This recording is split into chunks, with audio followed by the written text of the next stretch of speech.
APJ Abdul কালামের জীবনচরিত। APJ Abdul Kalam, যার পূর্ণ নাম ছিল আবুল পাকির জৈনুলাবেদিন আব্দুল কালাম, ভারতীয় মহাকাশ বিজ্ঞানী এবং ভারতের একাদশতম রাষ্ট্রপতি হিসেবে সুপরিচিত। তিনি 1931 সালের 15 অক্টোবর তামিলনাড়ুর রামেশ্বরমে একটি দরিদ্র মুসলিম পরিবারে জন্মগ্রহণ করেন। তাঁর পিতা জৈনুলাবেদিন একজন নৌকা চালক এবং মা আশিয়াম্মা একজন গৃহিণী ছিলেন। শৈশবকাল এপিজে আব্দুল কালামের শৈশব খুবই সংগ্রামের ছিল। পারিবারিক আর্থিক সংকটের কারণে তিনি ছোটবেলা থেকেই সংবাদপত্র বিলি করতেন। তিনি বিদ্যালয়ে খুব মনোযোগী ছাত্র ছিলেন এবং বিজ্ঞান ও গণিতের প্রতি তাঁর বিশেষ আগ্রহ ছিল। রামেশ্বরম এলিমেন্টারি স্কুল থেকে প্রাথমিক শিক্ষা সম্পন্ন করে তিনি সোয়ার্টস হাই স্কুলে ভর্তি হন। উচ্চশিক্ষা এবং কর্মজীবন মাধ্যমিক শিক্ষা শেষে তিনি তিরুচিরাপল্লীর সেন্ট জোসেফ কলেজ থেকে পদার্থবিজ্ঞানে স্নাতক ডিগ্রি অর্জন করেন। এরপর তিনি মাদ্রাজ ইনস্টিটিউট অফ টেকনোলজি থেকে অ্যারোনটিক্যাল ইঞ্জিনিয়ারিংয়ে ডিগ্রি লাভ করেন। এখানেই তাঁর প্রকৃত বিজ্ঞানী হিসেবে আত্মপ্রকাশ ঘটে।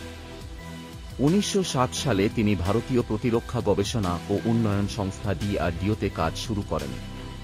1969 সালে তিনি ভারতীয় মহাকাশ গবেষণা সংস্থা ইসরোতে যোগ দেন এবং ভারতের প্রথম উপগ্রহ প্রক্ষেপণ যান সোভিয়েত প্রকল্প পরিচালক হন।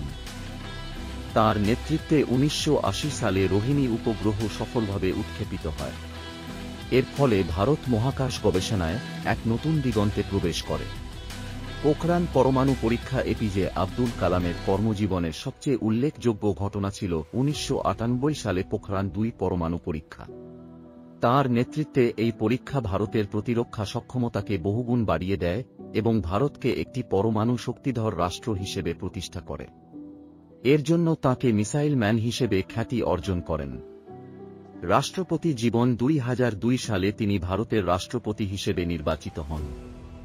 তাঁর প্রার্থিতায় রাজনৈতিক দলগুলি পার্থক্য ভুলে তাঁকে সমর্থন করে। রাষ্ট্রপতি পদে তাঁর কার্যকাল ছিল 2002 থেকে 2007 পর্যন্ত।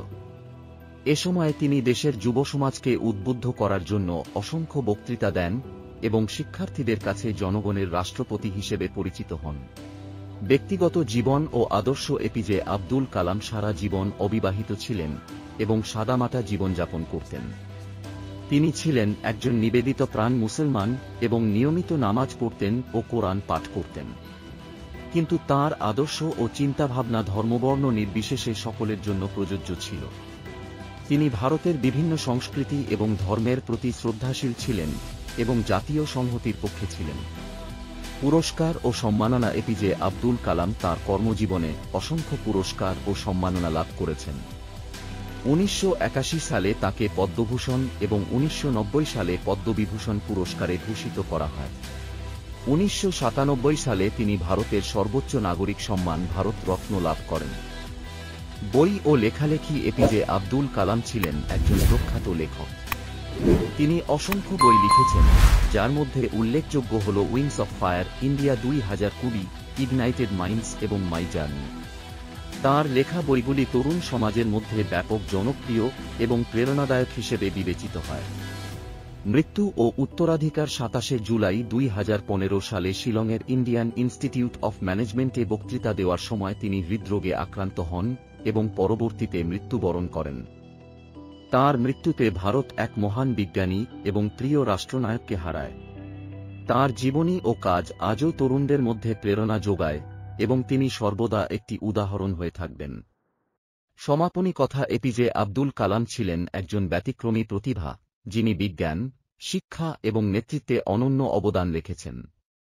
তাঁর জীবনচরিত আমাদের শেখায় যে কঠোর পরিশ্রম, দৃঢ়সংকল্প এবং স্বপ্ন পূরণের জন্য একটি অদম্য ইচ্ছাশক্তি মানুষকে সাফল্যের শিখরে পৌঁছে দিতে পারে। ভারতের ইতিহাসে তাঁর অবদান চিরস্মরণীয় হয়ে থাকবে। যদি ভিডিওটি ভালো লাগে তাহলে একটি লাইক ও চ্যানেলটি সাবস্ক্রাইব করতে ভুলবেন না। আর এইরকম ভিডিও যদি আরও পেতে চান তাহলে অবশ্যই কমেন্ট করে জানাবেন। ধন্যবাদ।